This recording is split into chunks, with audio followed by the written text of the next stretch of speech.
Hello everyone, तो आज हम स्टार्ट करते हैं एक्सरसाइज 6.5 का question number 7। Find the parameter of rectangle whose length is 40 centimetre and diagonal is 41 centimetre. आपको यहाँ पर ये रेक्टेंगल गिवन है जिसमें कि आपका जो डायगोनल दिया गया है, डायगोनल दैट मीन्स की एसी साइड, ये 41 सेंटीमीटर की गिवन है और जो ए बी साइड है जो इसकी लेंथ है वो 40 सेंटीमीटर गिवन है। तो आपको बताना है यहाँ पर find the parameter of rectangle. इस रेक्टेंगल का आपको पैरामीटर फाइंड करना है। अब पैरामीटर क्या होता है पहले तो आप ये जान लो। पैरामीटर होता है all sides, sum of all sides, यानी सारे साइड्स का सम कर दो। तो अब हम सम तो तभी करेंगे ना जब हमें सारी साइड्स फाइंड आउट हो जाएंगी। तो ये एक साइड तो हमें पता है 40 सेंटीमीटर। अब रेक्टेंगल में आमने सामने की दोनों साइड इक्वल होती हैं, तो ये भी हमारी 40 सेंटीमीटर की हो गई, लेकिन हमें ये फाइंड नहीं है। तो हमें ये वाली अगर हम साइड फाइंड कर लेते हैं तो ये साइड इसके इक्वल हो जाएगी और that after that we can find out the parameter of the rectangle.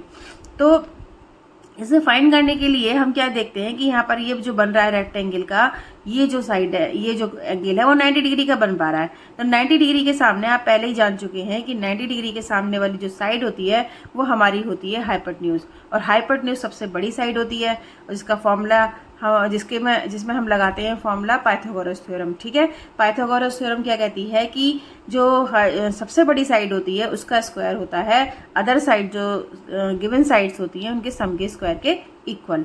तो ये वाली साइड और ये वाली साइड, या दैट मीन्स कि ए बी का स्क्वायर प्लस ये वाली साइड यानी बी सी का स्क्वायर इज इक्वल टू 90 के सामने वाली ये वाली है ए सी का स्क्वायर के इक्वल होगा। इसको हम बोलेंगे पाइथागोरस थ्योरम। पाइथागोरस थ्योरम यहाँ पर मेंशन कर देंगे कि ये हमने पाइथागोरस थ्योरम यहाँ पर यूज़ करी है। अब यहाँ पर इनकी जो वैल्यू है वो पुट कर दीजिए। ए बी की वैल्यू यहाँ पर 40 सेंटीमीटर गिवन है, इसका स्क्वायर कर दीजिए। बी सी की वैल्यू यहाँ पर आपको पता ही नहीं है तो यहाँ पर तो बी सी आपको एज इट इज रखना पड़ेगा, और ए सी आपको पता है कि 41 है, 41 का स्क्वायर हो जाएगा। अब इसको हम 40 की मल्टीप्लाई हम 2 टाइम्स करेंगे तो क्या आएगा, 40 की मल्टीप्लाई 2 टाइम्स करेंगे तो ये आ जाएगा हमारा 200 प्लस बी सी का square plus is equal to 41 की मल्टीप्लाई आप 41 से करेंगे तो यहाँ पर आप करके देख लें। 41 की मल्टीप्लाई 41 से 1 1 1 4 1 4 1 जा 4 4 4 जा 16 1 4 4 8 और ये 6 और ये 1 1681 ये आ गया। और सॉरी यहाँ पर 200 नहीं आएगा, 4 4 जा 16 होता है, ये हो जाएगा आपका 1600। अब बी सी का स्क्वायर आपको फाइंड करना है तो ये जो 1600 है वो आपको यहाँ लेके आना होगा। इसको सॉल्व करेंगे तो क्या बचेगा आपका 1881 और बी सी का स्क्वायर यहाँ पर हो गया। अब यहाँ पर ये बी सी का स्क्वायर आ रहा है, अब इसका स्क्वायर को भी हमें यहाँ से रिमूव करना है। तो इसको स्क्वायर को रिमूव करने के लिए हम यहाँ लगा देंगे अंडर रूट, 81 का अंडर रूट। अब 81 का अंडर रूट निकालेंगे तो कैसे निकालेंगे कि 9 की मल्टीप्लाई अगर हम 9 से करते हैं तो 81 आ जाता है, और इसके ऊपर अभी हमने अंडर रूट लगा दिया। अब इस अंडर रूट से बाहर हम निकालेंगे तो ये जो 2 टाइम्स 9 दे रखा है वो 1 टाइम हो जाता है, तो ये 1 टाइम हो गया 9। और बी सी की वैल्यू हमें यहाँ पर फाइंड हो गई 9 और यूनिट क्या हो गया हमारा सेंटीमीटर।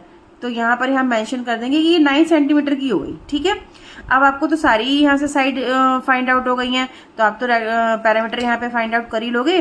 पैरामीटर क्या होता है, सारी साइड का सम करना। अब ऑल साइड्स का जब सम करोगे तो यहाँ पर लिखोगे parameter of rectangle, parameter of rectangle is equal to सारी साइड्स यहाँ पर फाइंड आउट करके लिख लीजिए कौन कौन सी साइड्स हैं इसमें। ए बी साइड है प्लस बी सी साइड है प्लस सी डी साइड है और प्लस ये डी ए साइड है। ये हम यहाँ पे सम कर देंगे। ए बी साइड आपको 40 सेंटीमीटर गिवन है, बी सी साइड आपने फाइंड आउट कर लिया 9 सेंटीमीटर, सी डी साइड ये साइड और ये साइड दोनों इक्वल होंगे तो ये भी 40 सेंटीमीटर, और ये वाली साइड ये साइड इक्वल होगी तो ये भी 9 सेंटीमीटर। जब आप इसको ऐड करोगे तो 4 और 4 80 यहाँ हो गया और 9 और 9 18 हो गया। अब आप इसको ऐड करोगे तो ये आ गया हमारा 98 और यूनिट आ जाएगा हमारा 98 सेंटीमीटर में, क्योंकि यूनिट यहाँ पर जो गिवन है वो सेंटीमीटर में दे रखा है। तो यहाँ पर आपका पैरामीटर फाइंड आउट हो गया 98 सेंटीमीटर, तो ये हो गया इसका सोल्यूशन। अगर आपको वीडियो पसंद आ रही है तो मेरी वीडियो को वॉच करो और सब्सक्राइब करो, शेयर भी कर दो। Thank you very much.